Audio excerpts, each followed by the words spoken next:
I wasn't going to do this. I wasn't going to do this. Because it's like, come on, is this guy even serious? Like, am I supposed to take somebody with this name serious? But I had so many people who were like, dude, you have got to check this out. So here's his AFC South predictions. AFC South starting with Houston. Now, this is a division that's just complete crap all the way through. And with the AFC South, the big story last year. So this is what happens when you have somebody that is kind of informed about like the gist of the National Football League and how it kind of works, but not really. Like, this is a guy who is probably used to the AFC South being bad because it was bad for, a few years there. And so now he's just like programmed to believe that that's how it is. Never mind that literally everybody else under God's green earth is like, hey, the AFC South's pretty good. AFC South's going to be really good. AFC South's quite an exciting division now. It doesn't even. And why am I here defending the AFC South? I hate all of the teams in it except for my own. But still, when you're starting right off the bat with a statement that's just blatantly false, that is, I mean, my question is the guy serious? Is this like a parody? Is this like a skit? Like, there's no way that. Here was the rise of Houston. They won it in the final week of the season, head-to-head versus the Colts. And I guess just with the way things are unwinding, I kind of see things happening in a very similar way this season as well. I think that Houston will win the division, although they're not going to be a great team record-wise. I think C.J. Stroud, it's going to be interesting to see whether he will live up to the 4-3, 5-3, 5-4, 6-4, 6-5, 7-8, 9-5, 9-6, 9-7. He's got to be going 10-7, which I also had him going 10-7.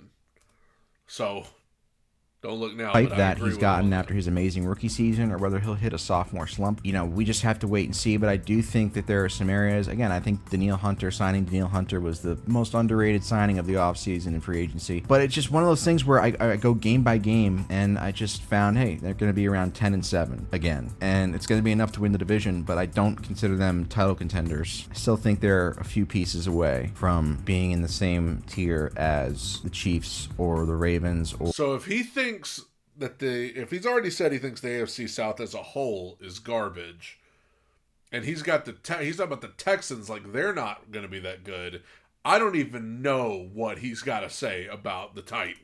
Or the Bills. Indianapolis Colts. I have the Colts again finishing just behind the Texans in the division and missing the playoffs by a hair. Although this year, hopefully, we finally get to see Anthony Richardson instead of being stuck with Gardner Minshew like we were last year. Anthony Richardson, every time I talk about him, it's the same. Gardner Minshew, who won games. Like, that's the thing. God, here I am about to defend the Colts. Ugh. Gardner Minshew won games. Had them in position to win the AFC South. But do you see, like, why am I defending the Colts? But that's just a microcosm of, like, it's not about winning to these people. They don't care about winning. They care about what's fun. Woohoo! That's what they care about. They don't care about the fact that Gardner Minshew won games for them, helped them stay afloat, and nearly had them in the playoffs. That doesn't matter. What matters is, Gardner Minshew's boring. Gardner Minshew's not fun to watch.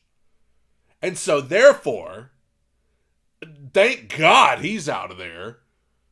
When it's like, he actually played pretty well for them. And I know Colts fans watch this, so correct me if I'm wrong here.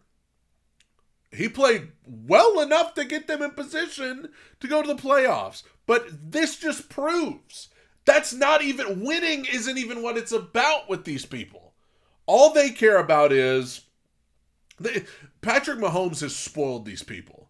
They think that everybody should be able to do no-look passes and underhand it up into the sky and just throw it up to whoever they can find. They think that everybody should play football like the Golden State Warriors. You know?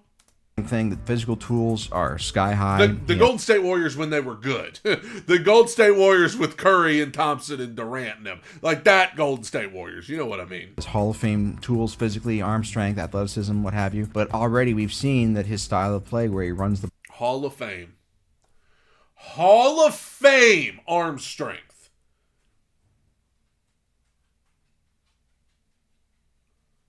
Hopes and dreams.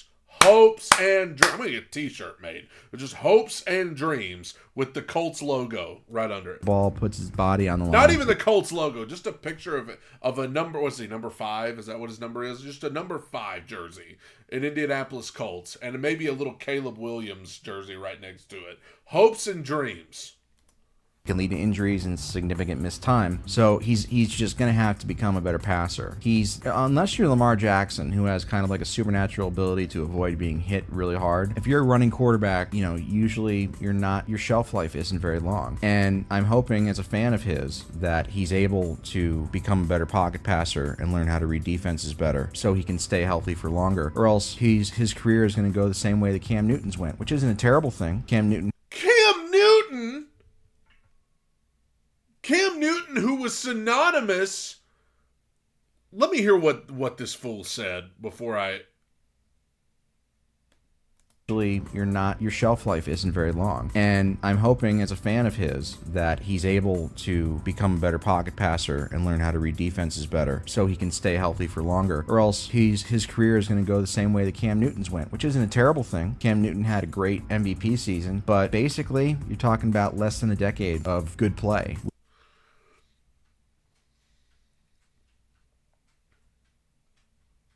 I'm not sure I can. For my own well-being, I'm not sure I can continue on watching this video. I'm not sure I could do it.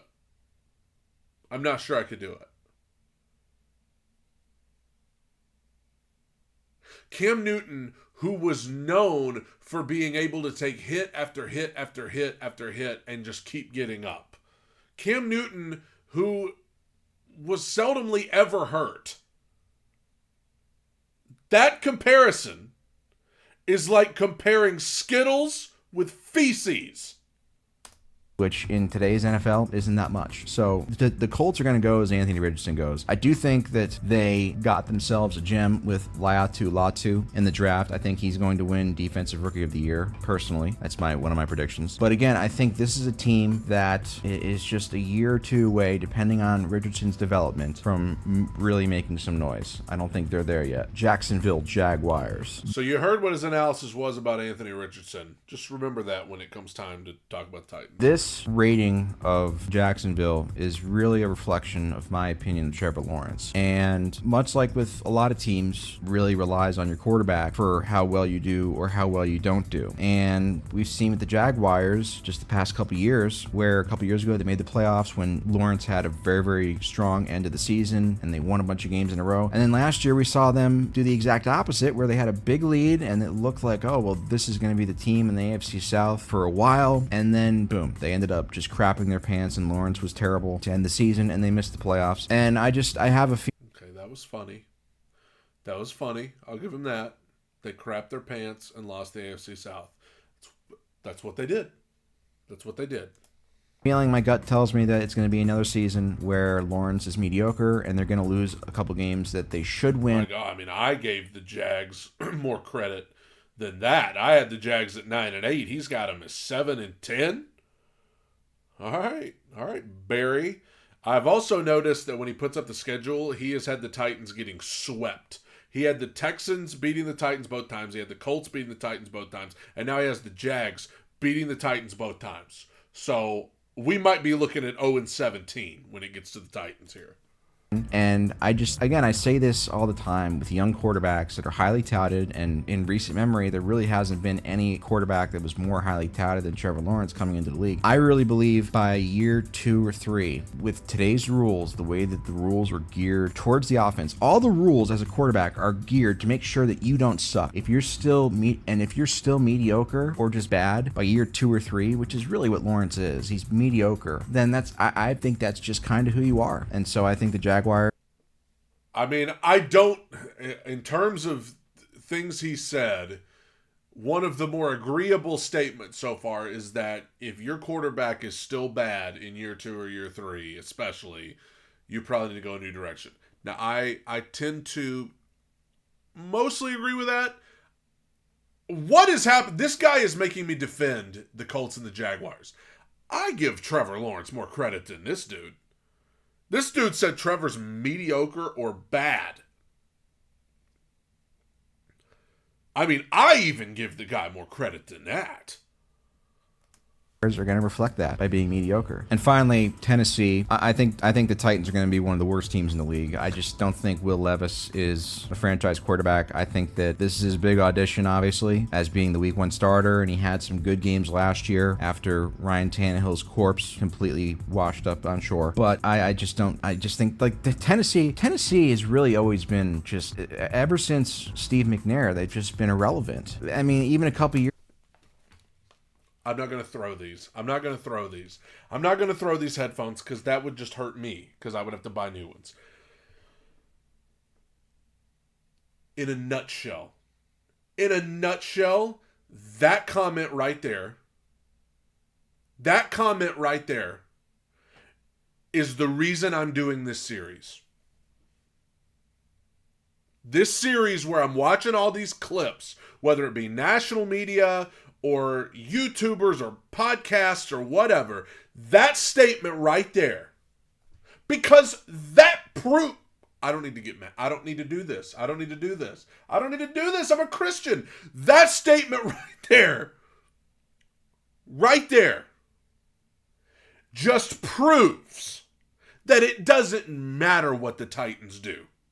It doesn't matter who they bring in. It doesn't matter who their coach is. It doesn't matter where they play. It doesn't matter how many points per game they score. It doesn't matter who's playing defense. It doesn't matter who's playing quarterback. They've already made up their mind. People like this clown have already made up their mind. The Titans are just irrelevant. They already made their mind up. So it doesn't matter. The Titans have been... Can we talk about the stupidity of a comment such as the Titans have been irrelevant since Steve McNair was there? First of all, you guys didn't even care about the Titans when he was there. God rest his soul. Because if you watch the new Steve McNair documentary about his murder on Netflix, a former player, Brad Hopkins, literally said, we were in the Super Bowl. This is what Brad Hopkins, who was on the team, said. He said, we were in the Super Bowl and nobody even knew or cared who we were. We had Steve McNair and Eddie George and nobody knew or cared who they were. So they've never been relevant to you guys. Okay, that's the first thing. The second thing is this team, this Tennessee Titans team, 5 years ago, not even quite 5 years ago, was in the AFC Championship game. Irrelevant? Then they won the division the next year. Irrelevant? Then the next year they were the number 1 seed in the AFC. Do you see what I'm saying? This is proof that it doesn't matter. It doesn't matter. They've already made up their mind. And this goofball is not the only one. That's the reason I'm doing this series. Because Nick Wright, looking like Edgar Allan Poe with his squeaky boots under the floorboards, okay, Skip Bayless, who isn't even on television anymore because his show was that bad, and all of these clowns everywhere, on their podcast, on their YouTube channels, on their shows on ESPN or FS1 or whatever they're doing, whatever kind of show they're on, that is the heart of it right there. They don't know anything about the Titans. They don't care about the Titans. They can't be bothered to care about the Titans. And it's not just because they have a new head coach that's a question mark or they have a quarterback who's a question mark. It's not even about that. It's not even about that. It's about they're the Titans and we've already made up our mind we don't care. Done. What was the podcast I listened to the 1 week on here where the dude literally just said, they're just going to be bad. They're just going to be bad. I don't know why. They're just going to, because they're the Titans. That's incompetent. That's lazy. And it's why nobody cares to watch these shows anymore. Absolutely ridiculous. That's the explanation you give. They're not going to be relevant because they're the Titans and they haven't been relevant in 20 years. In a nutshell, that sums it up. Sums it up. If the Colts, and I'm using the Colts as an example, but insert name here. Colts, Cowboys, Jaguars, Vikings, insert just about any team into the blank. If they bring in Calvin Ridley, L'Jarius Sneed, Tony Pollard, Lloyd Cushenberry, Cheeto Awuzie, all of these guys that the Titans have brought in, Tyler Boyd, they bring in all these guys. People like this would be drooling. They would be drooling. Oh, they're going to the Super Bowl. If the Colts made all these same moves, people would be predicting them to beat the Texans in the division. You just got done talking about how you believe in Anthony Richardson based on nothing, hopes and dreams. That's all you have when it comes to him. With Will Levis, it's just, nah, I don't believe in him. Why? He's with the Titans. He's with the Titans. They're irrelevant. Says who? Says you? Well, they got beat 59-0 by the Patriots that time. Oh, yeah. 15 years ago? 15 years ago? Well, they had those years where they were horrible. Yeah, 12, 13 years ago? Like, do you see what I'm saying? Like, it's not even about... It doesn't matter. This is why when DeAndre Hopkins and Calvin Ridley and you name it, any guy, L'Jarius Sneed, you throw any name out there, when they sign with Tennessee, notice how the conversation surrounding those players completely changes. Man, whoever gets DeAndre Hopkins, man, they're getting a stud, an all-time great. Then he signs with Tennessee. He's washed. He's old. Calvin Ridley, oh man. Calvin Ridley's a top free agent wide receiver. Anybody that gets him, they've got a new wide receiver one. Then Tennessee signs him. Oh, he's not a good route runner anyway. Tennessee, that's where wide receivers go to die. He overpaid. He doesn't have good hands. L'Jarius Sneed, everybody tried to trade for the guy. The Titans make the trade. Well, he's hurt a lot. Even though he only averages missing like one game a year, he's hurt a lot. He didn't play too big of a role in what the Chiefs were doing. That's the way it is. That's why I'm doing this series. It's not because I expect the Titans to go to the Super Bowl, and it's sure not because I expect anybody to predict them to go to the Super Bowl. But this is lazy. This is lazy, and it's incompetent, and it's not fair. They are a team in the NFL just like the other 31 teams. And y'all can't wait every freaking year to fall all over yourselves to tell me why the Colts are going to be good, to tell me why the Cowboys are going to be good, to tell me why the Bears are going to be good, to tell me why the Jaguars are going to be good, to tell me why the Commanders, or whatever team you want to insert into the blank, falling all over yourselves to tell me why they're going to be good. They're going to be good. But then the Titans, it's like, what are they? Are they in the UFL? What are they? Like, And it doesn't matter. You can sit here and you can say, if you're a Titans fan, you can say, "Oh, I hope they win every game and shut these people up." It doesn't matter. They could go 17-0 and be going into the playoffs undefeated, and all of these goofballs would still be sitting here drooling over the Chiefs, drooling over the Bills, drooling over the Bengals, drooling over whatever they think the Cowboys are going to do next year, drooling over the 49ers, drooling over the Colts. If they didn't even make the playoffs, they would be drooling over the Colts or the Jaguars. It doesn't matter they could go undefeated and win the Super Bowl. And all they would ask is what went wrong in Kansas City? What went wrong in Green Bay? Doesn't matter. Doesn't matter. Years ago, does anybody remember a couple years ago when they got the 1 seed? Did anybody care? Like even when they're good. You didn't care. You freaking moron. I'm a Christian. Lord forgive me for that. Lord forgive me for that. I don't need to be calling people a moron. I don't need to do that. I don't need to be in the flesh.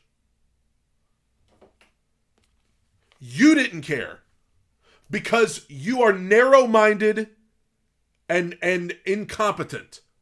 I'm a Christian. Lord, forgive me for that. Nobody really gives a shit about them. And especially now that when they're bad, they're going to be bad again. And they don't have a quarterback. I just, they don't even have Derrick Henry there anymore. So yeah, because you were so excited about him. Everybody's been so excited about Derrick Henry for years. I said this on Twitter last night. These same people that have been calling Derrick Henry washed for years, talking about how irrelevant he is, talking about how he's not even a top 5 running back in the league. Get ready. Thursday night, the Ravens are kicking off the season against the Chiefs, and those same people are going to sit there and drool over him because he's wearing that ugly Barney the Dinosaur purple. They're going to be a bad, unwatchable football team, in my opinion. I have them going 3-14, which is also Carmelone's preferred age range. Now, getting to the AFC West. The only thing bad and unwatchable here is this channel. Is there a way to, I'm reporting him. I'm going to report him for... No, I'm not going to do it. I'm not going to do it. I'm a Christian. I just got to put on the shield of faith. Yes! I know! I know it, bud. He's growling. My dog's even mad about it. I don't have anything else to say. Hit up the comments below. Y'all always do. Talk to you there.